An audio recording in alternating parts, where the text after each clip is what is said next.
Michael, you want to jump in? Jump in, and we'll kick this thing off. Good to see you, friend. I am really excited about this.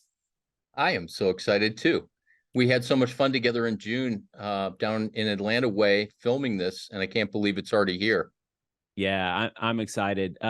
So I will share a screen in a minute on how to get access to this tool, but I I want to give you a little context as to why we partnered with Restoring the Soul and Michael Cusick to build this thing.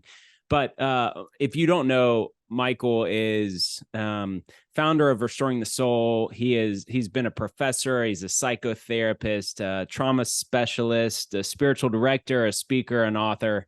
And more importantly to me, he is a friend of mine, a good friend. And anything I missed there, Michael? No, I you were going down the list. I was like, who is that guy? Lot. It you've been busy, man. If we haven't met, my name's Robbie Engel. I work with Trueface.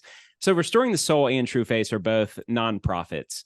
Restoring the Soul, Michael focuses on intensive counseling sessions for people, all kinds of issues in therapeutic environments in Colorado. And at Trueface, we develop grace-based relational discipleship resources to equip people to experience deeper relationships with God and others. And I've been wanting to build this tool for a couple years. And we came out with Crazy Making, a 4-part small group study on understanding your sin cycle, which really unpacks chapter 4 of The Cure. And we needed a tool for two people to go through to process their unwanted behaviors, because of a lot of us who get identity, who get grace, we see ourselves as saints who still sin, not sinners, striving to be saints. We know we're adopted, righteous sons and daughters of the King who have been made righteous as saints. But what do we do with this sin thing, especially this like repeating sin in a lot of our lives? It's this hard thing to understand how to deal with addictions through a lens of grace. And I was talking to my cousin Hall. He called me like 6 months ago and he was like, hey, I'm also a licensed professional counselor. I am not practicing, but as the Trueface guy in the LPC, my cousin Hall was like, hey, this guy at work reached out and said, hey, I'm struggling looking at porn. What do I do? And I'm a professional counselor. And I was like, I didn't know how to communicate to him how to walk with somebody through a lens of grace. And if I don't, I'm assuming a lot of us don't know how to do this, right? So what happens is we are struggling with an addiction, unwanted behavior. It could be gossiping, eating, spending, drinking, whatever it is. And we tell somebody or somebody tells us. And so we do two things, right? We either say, hey, read this thing, read Surfing for God if it's porn, right? The book Michael wrote. Read this resource, listen to this podcast. We go to resource, or we go, okay, thanks for sharing. I'll check in. And we call them back in a week and we're like, hey, how you doing? You've been drinking this week? Or, and it goes to accountability. We don't know how to walk with somebody through a lens of grace, because resources and old school accountability ends up focusing on the sin, the behavior, and it just doesn't work. I've been trying all kinds of accountability for like 25 years and it just doesn't work, right? And so we develop tools to help people, help churches, help you apply grace in the context of your relationships. And so we thought no better tool than to create a tool to help you understand addictions, sin through a lens of grace, and have a tool to walk with somebody. So this was designed for one person, and I will show it for you to walk with one other person, or a lot of you are probably going to check out this resource just for understanding addiction. But here I will share the screen. So here's how you get access to this tool. You click this QR code, and so Restoring the Soul and Trueface are both nonprofits. And at Trueface, most everything we offer is free, but we wrestled with this and we said, no, we're going to make this $12.99. And it's a 6 conversation study designed to help you go through it with one other person. And you could do it in a small group. You could do it just for your own context, but it's $12.99 so that you have skin in the game. And you can find that on the Trueface Life app. It's free on the website. It has tons of free stuff, or by scanning this QR code. So go to the Trueface Life app, and it's the Breaking Your Cycle experience, and you can check it out there. So I'm going to jump in, Michael. We're going to get to the good stuff and give some teasers for what we unpack further in the 6-part conversation of breaking your cycle. But one of the, I just alluded to it, that addiction, I mean, we typically go to accountability, and it doesn't really work. Unpack for us, when you hear accountability, why isn't that as effective when it comes to deep transformation? Well, as you know, Robbie, we talked about this in the video, and I'm excited for people to be able to hear more about this message because it's so liberating. And we need liberation on 2 levels. One is we need liberation from these unwanted behaviors and from the cycle that's so compulsive and seemingly so unending. But we also need liberation from an approach that simply doesn't work, because that increases shame and it increases pressure.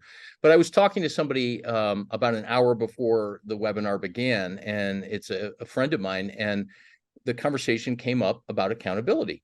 And they said, and I quote, "I hate the word accountability." And I've talked to so many people where that's the case, but there's no good alternative. So to answer your question, I'll talk about 3 levels of accountability that helps people to begin to understand this. And I want to say at the outset that there are certain things that we need to simply be accountable for. If we don't pay our taxes, we are accountable to that, and we go to prison. If we don't pay our mortgage or our car payment, or if we don't eat breakfast, there's going to be a consequence to that. But in terms of unwanted behaviors, the first level of accountability, and these are all kinds of relationships, is what I call cop accountability. And that's where, Robbie, I come to you and say that I'm struggling with online football betting. I haven't lost thousands of dollars yet, but I don't want to be doing this, for whatever reason. It's not in my budget, and I keep doing it. And I come to you and I say, I need you to hold me accountable. And in the cop model, the idea is that you're going to, have your radar gun, and when I speed, you're going to write me a ticket. And the idea that I'm going to have that negative consequence, or that I'm going to feel guilty, or that I'm going to feel shame, that's supposed to motivate me. But really, that's based in a model of what Dallas Willard called sin management.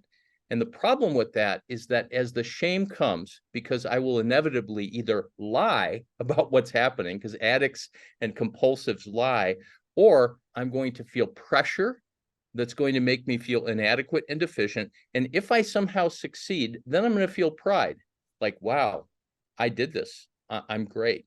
Most people feel a sense of pressure and weariness, but ultimately the cop approach is that it's external and it doesn't get to the deeper issue. The second approach in accountability is coach. Cop is first, coach is second. And the coach is, I'm going to come and inspire you and encourage you and help you to perform better. But in Matthew chapter 15, Jesus says to these people who are excellent at performing, the Pharisees, he says, you honor me with your lips, but your hearts are far from me, and your worship is in vain. God wants our heart, not our performance. And the problem with coach accountability is that it's all about performing, and performing leads to pressure or pride. The third kind of accountability, and I think people will go, oh, this is the good one, is cardiologist. Cop, coach, cardiologist. A cardiologist is concerned with the welfare of someone's heart. So if our hearts are far from the place that we want them to be, we need someone to attend to our heart. And at this point, I throw in another word, and I say that accountability becomes accessibility. And I think what God wants more than obedience is access to the real us. He wants the real me to show up. And therefore, when we sit down and have conversations like we help people to have in this video series, we're actually moving into the realm of accessibility. And that's when community, even one-on-one, becomes super powerful, that helps transform us from the inside out. Yeah, it is focusing on the sin under the cop and the coach, what you just said in regards to performance equals pressure and pride. That's been a lot of what I've experienced that missed out on that accountability heart issue, because and that word of accessibility, I wrote down from when we were recording the conversation. In regards to accessibility, you said connection is the antidote to addiction. Why is that the case, and how does accessibility, how is that correlated to the cardiologist type accountability? Yeah, well, I have to give credit for that statement that the opposite of addiction is not sobriety, but connection. Mhm.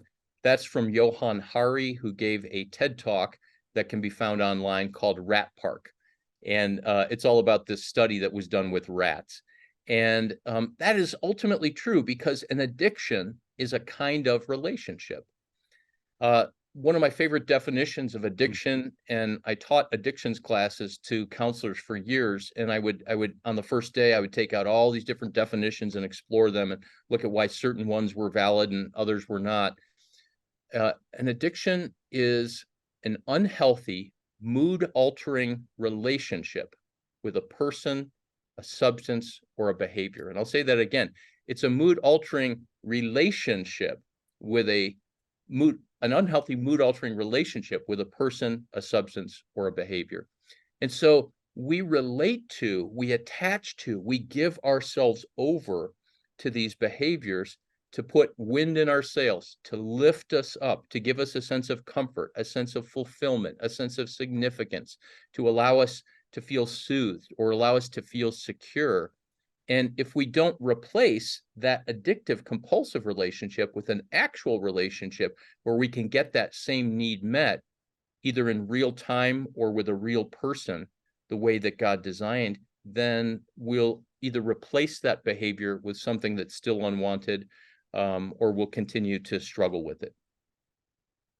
That principle that addiction is a type of relationship speaks to how the cardiologist approach is that we have to process in the context of relationship. Part of this is that addiction is so correlated to self-deception. Like it's so hard to see it properly. Why is that the case? And how is the power of relationship to counter with another person so valuable in the self-deception, in helping us understand and see it more properly? Because we are having a unhealthy relationship with that. I love that person, substance, or addiction that alters our mood. Yeah, so this idea of self-deception is really massive. Mm. And how do we get out of self-deception? If I'm deceiving myself, that's a endless kind of circle. Well, we need relationship. We need other people to help reflect the truth to us. It was Gerald May in his brilliant book Addiction and Grace who said that self-deception is the chief characteristic of addiction. And I won't unpack this whole uh, idea now. I think we go into it in the videos, but James chapter 1 is where we see self-deception, and First John chapter 1 is where we see self-deception, and Romans 1 where Paul talks about how we suppress the truth in unrighteousness. The part of our unrighteousness is not about, whether our heart is black. That's just not the case, because we are new and we have new hearts in Christ. But part of that unrighteousness is how we take the beach ball of the truth of our lives and the truth of who we are, and we push it under the water and we say, that's not really a problem, or tomorrow I can quit, or this really won't happen again, or as soon as I confess to someone, the desire is going to go away. And ultimately, self-deception is broken through humility of saying, God, I'm going to trust you with who I really am. And it's broken in relationship as we entrust ourselves to others who are safe people who can see beyond the struggle and beyond the addiction to our real heart. It is encouraging that I think 500 people signed up for this webinar live, and more will be listening to this on podcast or after the fact. But so many of us have unwanted behaviors. I do, and you do, as we talked more about our own addictions on the breaking your cycle. But our hope in creating this tool is that we have friends in other sexual addiction, substance abuse, recovery ministries, counseling agencies. Addiction's everywhere. and we don't know how to walk with the people that we love or walk with somebody through our unwanted behaviors without it going into that addiction. So if you're tuning into this, if you go to the Trueface Life app, you can get these 6 conversations. And again, the goal is to have just enough skin in the game. So we made it $12.99. Everything else is practically free. It is pretty much every resource is free other than this one, because we want that skin in the game. And if that is a barrier, email me and we'll give you free access to this. Because we don't want it to be a barrier. We just want a commitment because of the weight and intentionality in this. And just like in counseling, you want some skin in the game for that buy-in. And the fact that so many of you have signed up to this to learn how to walk with somebody, how to process your own addictions through a lens of grace is just such a blessing to us, because that's why Restoring the Soul and Trueface exists, to serve you with tools to how to move into freedom that Jesus provided. And these sin cycles are real. So I want to unpack the sin cycle a little bit, Michael, with you. We talk about this further, but there's a pattern and a cycle that all of us go through in our addictions. What are those 4 parts to the addiction cycle that we go through? Well, this is where I'm going to need your help, Robbie, because we had lengthy conversation about what words we would use here. Oh yeah, And, desire to fixation to surrender and then shame. Right. And we took some time to think about that because the wording is really important. And a lot of different approaches and helpful programs use different words, like Celebrate Recovery and secular 12-step groups and other folks that we hope to get this series into their hands. So the first piece is desire.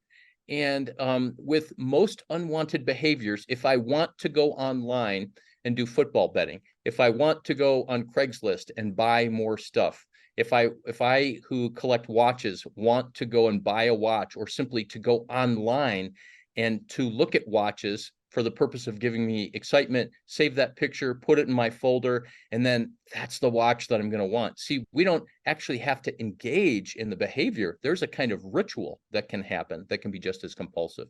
And with what happened in the Middle East a week ago, I have been absolutely compulsively glued to my phone, and I've deleted some apps and then re-downloaded them. What's going on there? And I say that because people who are watching may think, I'm going to get the key. I'm going to listen to this webinar and do the series, and I'm going to deal with all my addictions. And freedom happens. Absolutely. That's my story. That's your story. But then we continue to live in this process of shedding our skin. Desire is key to understand what's really going on below the surface that we're longing for. We are beings who long, who yearn, who desire. Psalm 37:4, most people focus on the front part of that, delight yourself in the Lord. But the second part is, and he will give you the desires of my heart. So I'll often stop and ask people, well, what do you long for? What do you want? What is your heart really seeking? And it was Thomas Aquinas, the great 13th century philosopher and considered one of the greatest theologians of all time, who said that beneath every sinful behavior is a legitimate God-given appetite. So the first thing in the cycle is for people to be aware that what is beneath their struggle, whether it's with overeating, which has been a lifelong struggle for me, whether it's with some kind of sexual behavior, whether it's with shopping, anger, Bible study. If there's something that we're doing that we can't stop doing, we're in bondage to it. And what the root is not sin, but legitimate God-given desire. I'm going to pause for a minute and ask me a question or comment, because you know how radical this idea is for many people. Well, before going on to fixation, because that desire piece connected to our heart, we talked a little bit about our primary needs, that we have desires for those to be met, of being seen and soothed and safe and secure. Those needs, I hear you saying, are not bad in themselves. Like, we have real desires and needs that we have real needs that we have desires to be met. And then whether it's in a healthy or unhealthy way is where we get off, because then the fixation and then the surrender and the shame cycle happens. But anything about seen, soothed, safe, and secure, and how those needs are connected to desire? Yeah, I have a new book coming out in the fall called Love Has You. And that book unpacks this idea of the 4 S's: seen, soothe, safe, secure. And from a clinical, secular, developmental psychology, and a neuroscience perspective, being seen, soothed, safe, and secure are 4 core needs of every human being from the womb to the tomb. So if you are 100 years old or if you're 1 week old, we need to be seen. We need people to gaze into our eyes. We need people to see us step into the world and go, yes, that's incredible. Or you swung at the wiffle ball and you missed. It's all right. Give it another try. We need that kind of attunement to be seen. We need to be soothed. So instead of falling down, hitting our head, scraping our knee, and somebody saying, don't cry or I'll give you something to cry about, but the parent, the caregiver that lifts that child up into their arms and says, it's okay, I've got you. That's part of the soothing. Soothing can be physical, but also emotional. Safety, that sense that that sense that I am protected from harm, that there are boundaries in my life when I'm young and when I'm old that are modeled for me, and then a sense of security that I am okay, that I don't have to be autonomous and independent and completely take care of myself. I can't get my needs met, so I've got to do that on my own. But that love has me. Mm. God's got me. Now, here's the thing. Those are 4 nervous system, neurological needs in our body that we can't just take truth from the Bible or from listening to a podcast and say, okay, now I understand. We actually have to have them trickle down into our body and to become internalized inside of us. So those 4 core needs are beneath everything else. And then in Surfing for God, I talk about 7 peripheral needs, and I'll run through these really quick. If you're going, I'm not sure what seen, soothed, safe, secure is, we have a longing for 4 A's: attention, affection, affirmation, acceptance. 4 legitimate God-given needs. And then significance, satisfaction, and then security, which is that sense that love has me. So pulling this back into the cycle, tell me where desire connected to our needs leads to then walk me through the cycle of then fixation and surrender and shame. Walk me through that cycle. Yeah, absolutely. I would take people to Jeremiah chapter 2, verses 12 and 13. And God bless you, Robbie. Thank you. The scripture says, God's talking through Jeremiah, and God says, my people have committed 2 sins. They've turned from me, the spring of living water, and they've turned away and they've dug broken cisterns. Issue number 1, God is the source of the satisfaction of all of our desires and longings. And of course, through his gifts of human beings, relationship, the beauty, truth, and goodness in the world. But he's the source of that. We turn away and we get out a shovel and we dig a well. And the Bible says that they're broken cisterns. And this is really the metaphor par excellence of addiction, because think of a cup or a bowl that has a crack in it. It's a big crack. So you pour water into that bowl or cup and the water just leaks right out. So I've got to keep going back to that well to fill it up. But I try to fill it and I pour it in and it just leaks out. And this is where the scriptures are brilliant, and Jesus is so brilliant, is that's really the model of addiction. Then we know that addiction and compulsion begins to affect our nervous system and wire our pathways in a certain way. That's why in Surfing for God, I included a whole chapter on how our brains get wired by addictive and compulsive behavior, and especially pornography. So the desire are these thirsts and longings inside of us. Because we turn away from the source, we become fixated on that behavior, substance, person that seems to satisfy that longing. But it's a longing and a desire that's satisfied, that's within our control.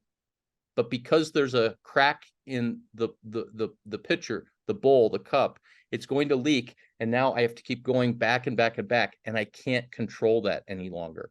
It becomes out of control. And this is why all 12-step programs and many approaches to dealing with addiction and compulsiveness is to surrender control, or to acknowledge our powerlessness at the beginning, and to say, God, only you can restore me to wholeness. Only you can bring me forth into a place of freedom.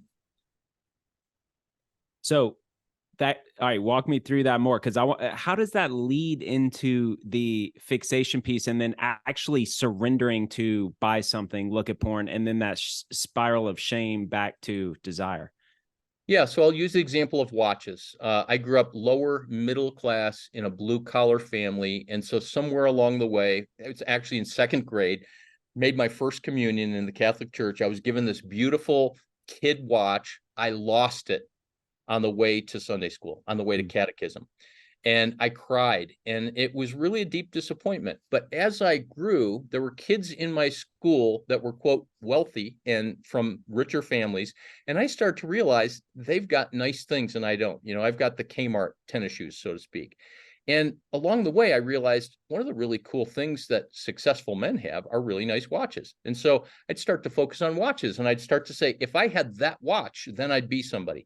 If I had that watch, then I would be a successful man, even though inside I didn't feel successful and I was full of shame and anxiety. So when I'm feeling depressed, when I'm feeling sad, when I'm feeling anxious, generally one of the things that I can do, like, let's just say that my wife and I are sitting on the couch. I pick up my phone and, you know, she's watching a show or sending emails, pick up my phone and I might check my email. And then I find myself going to a website with watches.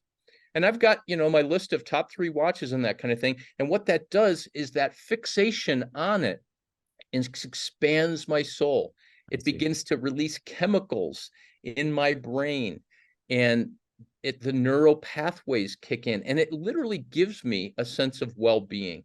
In Psalm 24 and 25, there's this contrast between he who lifts up his soul to an idol and he who lifts up his soul to the Lord. And I like that phrase because whatever I turn to fixate on lifts me up. It gives me this lift, which is why the addiction definition is it's mood altering. From that place of fixation, at some point, I'm going to surrender to that person, to that object, to that substance, and give into it. And that's what we call the acting out, the sinful behavior, the relapse, whatever it is. Okay. And then that inevitably leads to shame. And as you guys talk so brilliantly about in all the Trueface materials, it's not just shame that's like, whoops, I screwed up, because that's guilt. And in the video series, we make the distinction between guilt and shame, but it's, there's something really wrong with me. I'm unlovable. I'm bad. I'm deeply flawed. I'm inadequate. Nobody would love me for who I really am. And I'm never now going to get my needs met by depending on others because there's something so wrong with me. Then that shame comes back around to my desire. And now there's another level of pain attached to my desire, because Proverbs 13 says, hope deferred makes the heart sick. Now I have deferred hope for that longing and shame added in. And it becomes like a bundle of sticks. And every time we act out, it throws gas on that stick. That is the crazy making cycle. Like desire, fixation, builds the anticipation, surrender to it. And then I have the shame that fuels the need of desire, because those needs of seen, safe, and secure are unmet because I'm an idiot, I failed, whatever that shame message is. And what you said about turning away from the source at that desire, God-given desires, we just look to the wrong things and become fixated on the wrong sources. That is where, without objectivity, and without connection, we're stuck in that cycle. And that is the power that we're tuning into this going, how do we help love and walk with each other? And as cardiologists, to unearth it, to have handles and perspectives of the desire and asking questions about that desire and preventing the fixation into surrender, into shame cycle. That's the gift we get to provide for each other. And at any point, we talked about how we can break this cycle by coming into the light, to not be hidden, to share this with somebody else. And for anybody listening to this, that's our prayer for all of us, that these handles, these frameworks can help us walk with somebody to move into the light. And we'll unpack further. We don't have time today, but the healthier cycle looks like desire does not change, but an attentiveness to that desire pointing us back to the source, we get to then surrender not to the act and the unhealthy way, but to healthy response to that surrender, to that desire. It looks like relationships. It could look like receiving from God what he has to offer us. And that helps us live into our true identity as saints, instead of the lie of our identity that we're failures as shame. And we unpack eye care, different ways to be aware of what's going on in that cycle. And as I want to get to Q&A, Michael, for people listening to this, for their own life, their ministries they're a part of, with their friends, with their own addiction cycle, what is your hope or encouragement for us before we go to Q&As for any of us in understanding these cycles? That's a great question, Robbie. We talked a lot about that as we were together in June filming this. My first hope is that people will find hope.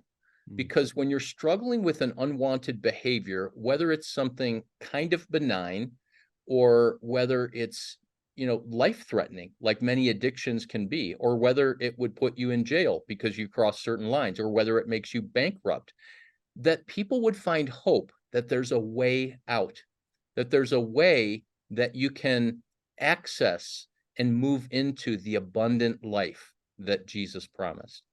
Because even though many of these things feel and promise fulfillment, happiness, joy, it is bondage, and that robs us from the freedom that we were created to experience joy and peace. And then I hope that people get clarity about what their desires actually are. There can be so much dignity restored and so much shame taken off of us when we begin to realize, oh my gosh, my desires are not the problem. It's how I mishandle my desires based on a lot of experiences that I've had about relationship.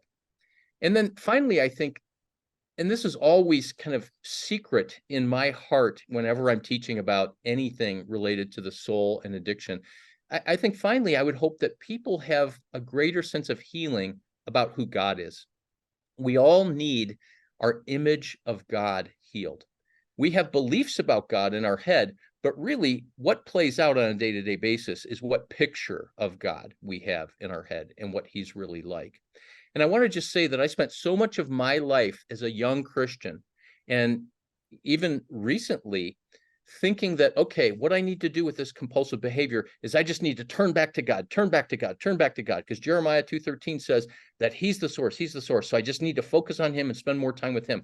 But I would say yes, and when it says that he's the source of living water, I would put in parentheses, all healing relationship is living water.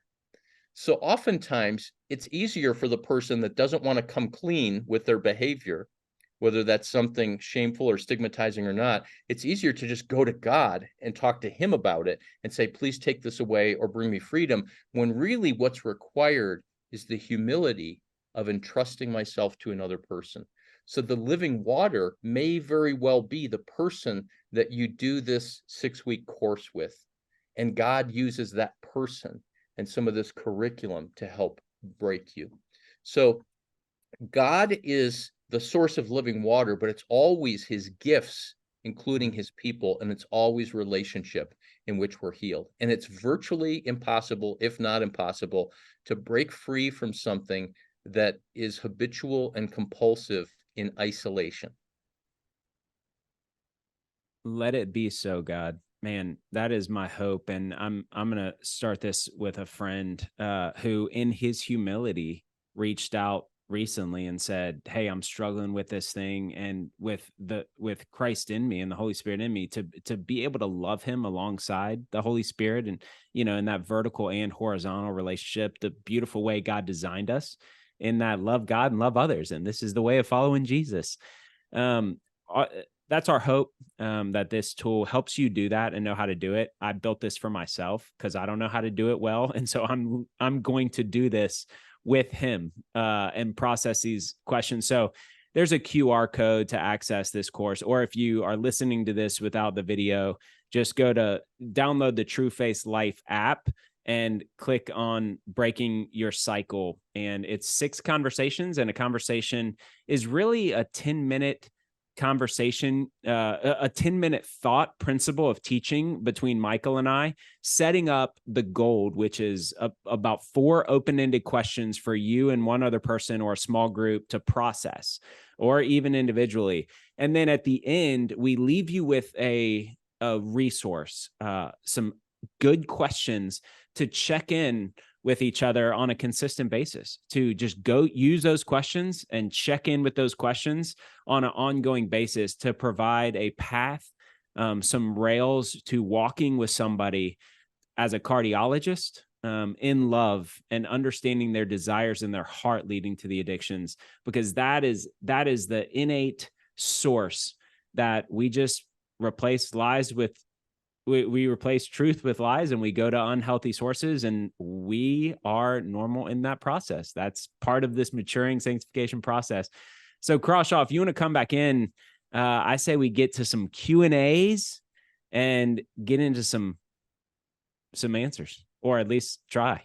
Yeah, this has been incredible stuff. And I think probably for the two of you, one of the things we talk about sometimes is people do the same thing and expect a different result, right? And that's crazy making or whatever. And in this context, sometimes people are doing the same thing, but just saying, I'm going to do it harder. I'm going to do it better. So doesn't it take us longer to realize that what we're doing isn't working because we think next time around, I'm just going to try harder?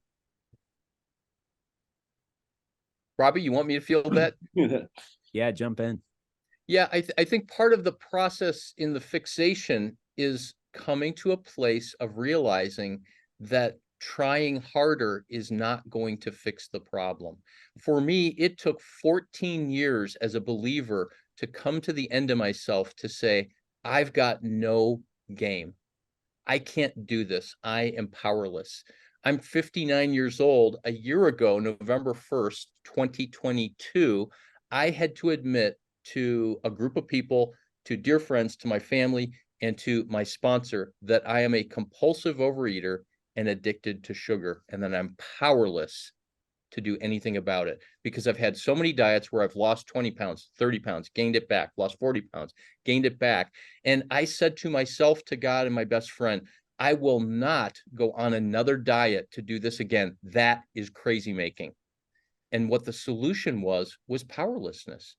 See, that striving and trying harder is a burden that we were never meant to carry, and we can't live the Jesus abundant life, because Jesus said in Matthew 11, 28-30 in the Message, I will never lay anything heavy or ill-fitting on you, so come to me to learn to live freely and lightly, and you will recover your life. So that trying harder, I would say very respectfully, good luck with that, but you can actually give that up. That's the invitation of Jesus. I think of like my own life, and if pride is the chief sin and humility is the chief virtue, pride I like to think of just as a definition means I can. I want to be in control. I don't want to need God. Humility says I can't. And with my patterns of addiction, and I wake up every day wanting to think I can. And it is then in humility that humility unlocks grace, and it unlocks me trusting God and others with myself. And that is the gift of grace that's unlocked when we come to the end of ourselves.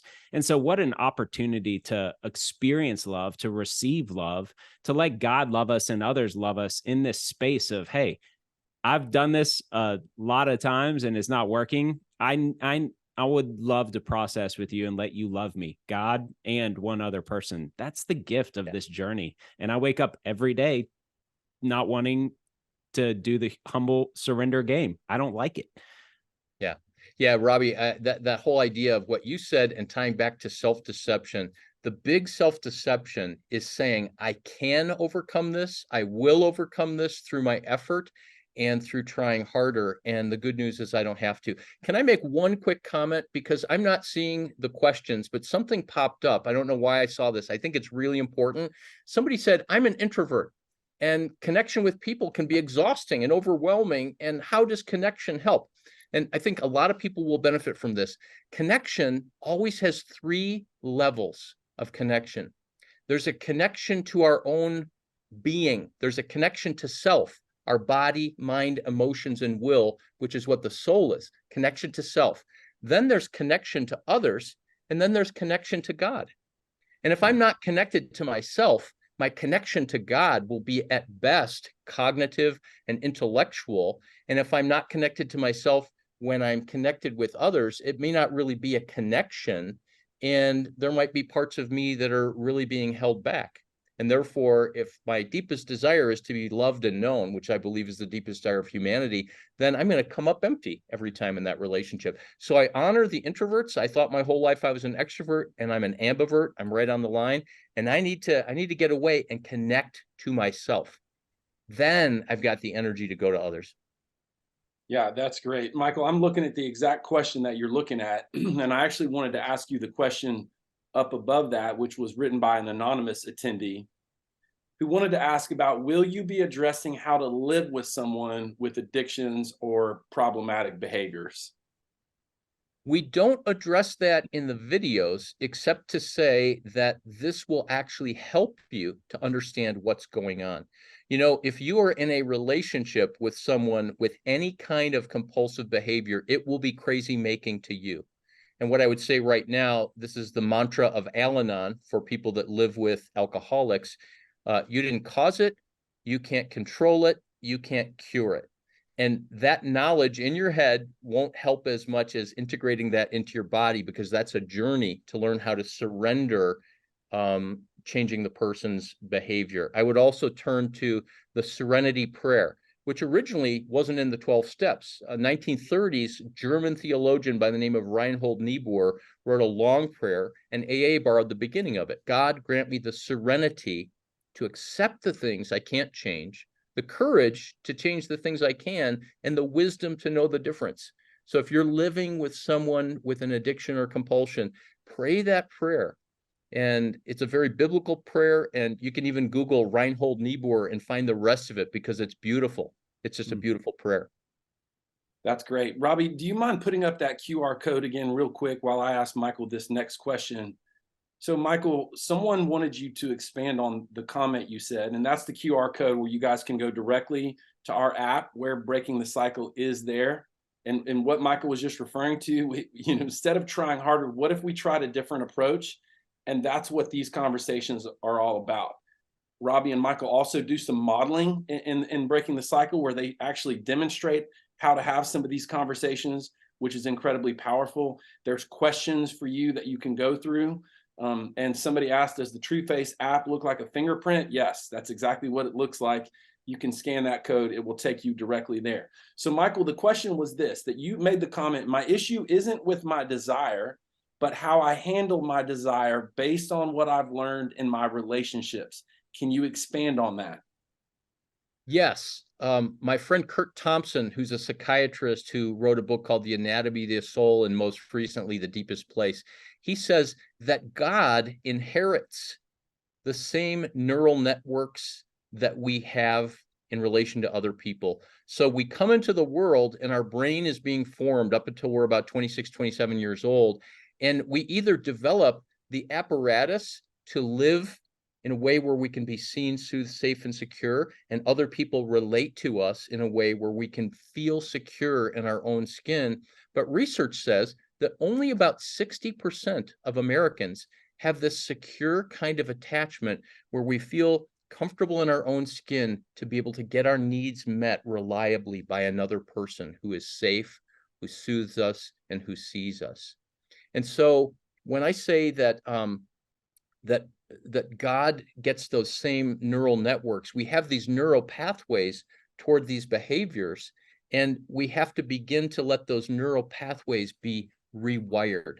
So we oftentimes don't have a reference point for love to say, oh, love, God is love. I can turn to him and allow him to be the one to handle our pain. We have to, like a muscle or like training for a marathon, this idea of learning how to steward our pain and to trust God and others with our pain versus mishandling our pain, that happens over time. And honestly, that's what the word discipleship is.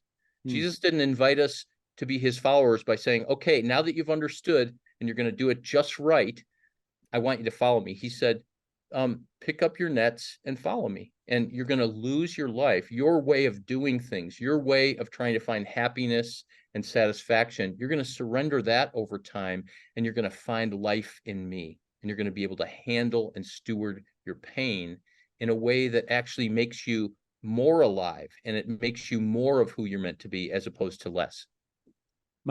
I love that, Michael, just the connection between trust being like a muscle that we work out, and as desire leads to, if I become more attentive instead of fixated on what's happening in order to surrender to God and others, that conduit of trust to then trust God to meet the needs, to replace those lies that I'm fixated on with truth, to let you love me, to let you in my life as you've done as a friend, to love me. That trust muscle is this way of following Jesus, of discipleship, of practicing and getting quicker to trust God and trust you with my sin. Right. And Robbie, I'll just come back to this point. It's so important. To the degree that we've been seen, soothed, safe, and secure, those 4 core needs for a healthy, secure attachment, to the degree that we get those, that's the ability that we have to trust. That is the foundation of a kind of pyramid that if we don't get those sufficiently, we will struggle to trust others. We'll either be anxiously working up, trying to secure that relationship, that they won't abandon us or rejection us, or we'll pull back and we'll avoid that intimacy and that connection to get our needs met. And in either of those, it's up to us to get our needs met as opposed to surrendering to love. Gosh, even in the vertical this morning, I was praying like about some anxiety stuff I'm feeling and going, God, like I'm not feeling safe. Like you've got me out on this thing and I don't feel like you've got my back here. And processing that with God, I was quicker. I think I'm maturing because I was quicker to identify attentiveness and go to God and say, like, I want to surrender and trust you more deeply in order to experience that, like, that freedom to replace that lie of anxiety of this and that in my life. And I want to be quicker and better at doing that 5 years from now. And I think I'm quicker and better at doing that than I was 5 years ago. And it's still hard every day. And that's the process of discipleship, which is, and maturing. I love that. All right. I've hijacked it.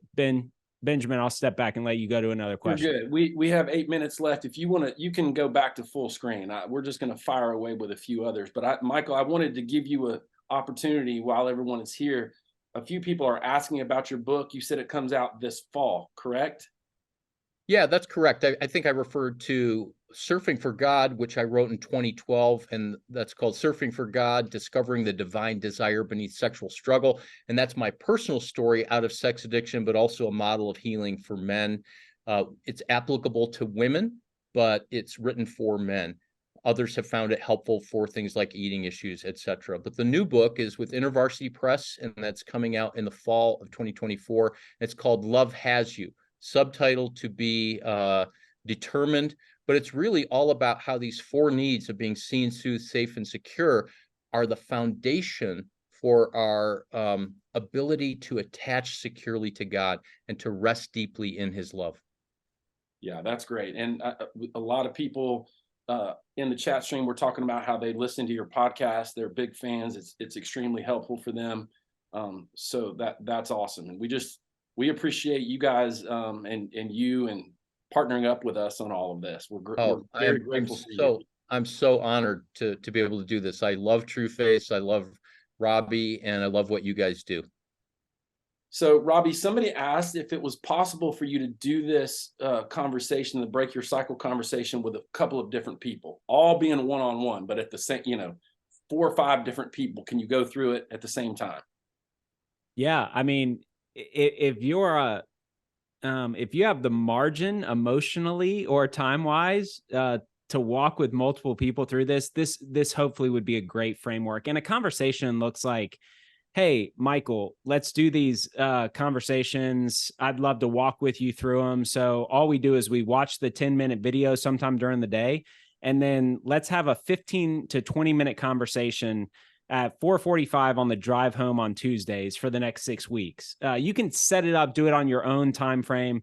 And so you can slide these in and just going, hey, all right, what are our 4 questions today? The first one typically is what stood out to you or what resonated in that 10-minute video. And then the other 3 are more personalized to the topic of the video.